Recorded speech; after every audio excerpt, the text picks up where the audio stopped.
যে stock market বলতে যে আমাদের একজন ফাইন্যান্স মিনিস্টার ছিল, যিনি কথা কথা বলছেন যে এটা একটা ফটকা বাজার। সাংবাদিক ভাইরা যারা আমাদের ফ্রন্টলাইনার হিসেবে আজকে অনেক বছর ধরে এই মার্কেটকে সার্ভিস দিয়ে যাচ্ছেন, যে একসাথে আমরা একমত হতে পারি কিনা যে আসলে আমাদের কি কি করা দরকার। আমি বিশেষ ধন্যবাদ জানাচ্ছি আজকে সকল সাংবাদিক ভাইরা যারা আজকে উপস্থিত আছেন।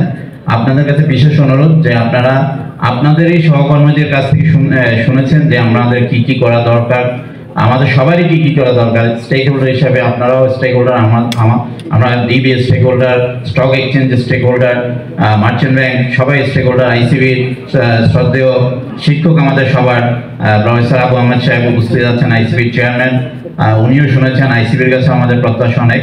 সব মিলিয়ে আমি দুই একটা জিনিস একটু বলতে চাচ্ছি পরিশেষে। সেটা প্রথম হচ্ছে যে আমার কয়েকজন সাংবাদিক ভাই বা বোনরা বলে গেলেন যে এই যে ইন্ডিয়ান গভর্নমেন্ট, এই ইন্ডিয়ান গভর্নমেন্টের সাথে আমাদের প্রত্যাশা অনেক ছিল। কারণটা হচ্ছে গত 15 বছর ধরে আমরা নির্যাতিত এবং নিগৃহীত বলতে যেটা বোঝায় সেটাই। যে স্টক মার্কেট বলতে যে আমাদের একজন ফাইন্যান্স মিনিস্টার ছিল, যিনি কথা কথা বলছেন যে এটা একটা ফটকা বাজার। তো এই যে পারসেপশন, এই পারসেপশন থেকে বর্তমান ইন্ডিয়ান গভর্নমেন্টের যারা নীতি নির্ধারক আছেন ওরা বেরিয়ে আসছেন বলে আমরা দেখতে পাচ্ছি না। এইটা যে একটা ইন্ডাস্ট্রি, যে capital market is industry and it is a very burdening industry for the development of the country and the economy. এই যে জিনিসটা, এটা প্রথম হচ্ছে এটা বিশ্বাসযোগ্যতা, যারা নীতি নির্ধারক ওনারা এটা বিশ্বাস করেন কিনা। যতদিন পর্যন্ত এটা বিশ্বাস ওনারা না করবেন ততদিন পর্যন্ত এখানে আমরা বড়সড় কোনো সংস্কার দেখবো না। সংস্কার কমিটির মাধ্যমে মানে কোনো বড়সড় সংস্কার আসবে এটা অন্তত আমি বিশ্বাস করি না। কারণ এখানে আপনার প্রথমে বলতে হচ্ছে যে আপনি ধরেন আমাদেরকে তো একটা মডেল দেখতে হবে যে কোন মডেলটাতে আমরা যাব। ক্যাপিটাল মার্কেটে বিভিন্ন মডেল পৃথিবীতে মোটামুটি ভাবে গৃহীত হয়েছে। যেমন ধরেন আমরা যদি ইউএস মডেল বলি, আমরা এশিয়াতে জাপানিজ মডেল বলতে পারি, বা আপনি ধরেন পার্শ্ববর্তী দেশ ভারতকেও যদি দেখি যে ভারত কোথায় গেল, কেন যাচ্ছে এবং আমরা কেন পারছি না, সেটাও একটা স্টাডি করা দরকার। এখন আপনার যেটা হচ্ছে যে পিসমিল বেসিসে আমরা দেখতে যাচ্ছি যে আচ্ছা আইপিওতে কি সমস্যা ছিল, আইপিওটা সংস্কার করা যায় কিনা, কিন্তু স্ট্রাকচারাল যে প্রবলেম আমাদের আছে, যে বর্তমান যে বিসেক আমাদের, মানে I am not saying anything against বিসেক, but আমার কথা হচ্ছে এই বিসেক কি আমাদের এই মার্কেটকে নেক্সট লেভেলে নিয়ে যাওয়ার জন্য আর they ready for it.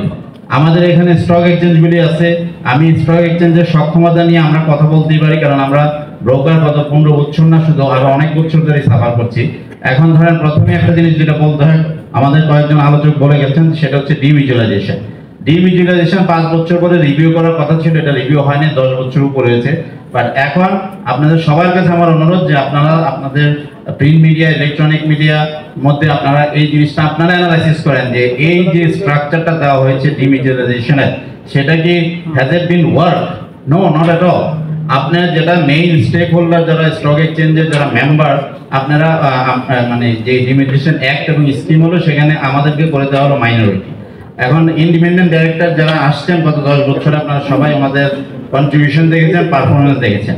Stock market মূল যে কোনো স্টক মার্কেটে দ্য ব্রোকার আর দ্য কি component and factor for the stock market.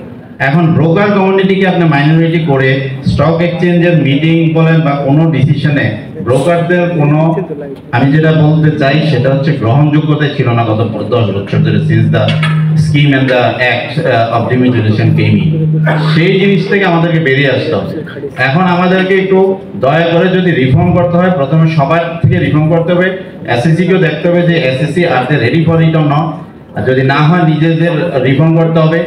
আমাদের যারা ব্রোকার্স কমিউনিটি, হ্যাঁ আমাদের অনেক ভুল ছিল, আমরা মানে দায়িত্ব নিয়ে বলছি যে আমাদেরও ভুল শুধরাতে হবে। যেভাবে আমরা চালাচ্ছি আমাদের হাউসগুলি, সেভাবে এটা কি চলা ঠিক হচ্ছে কিনা।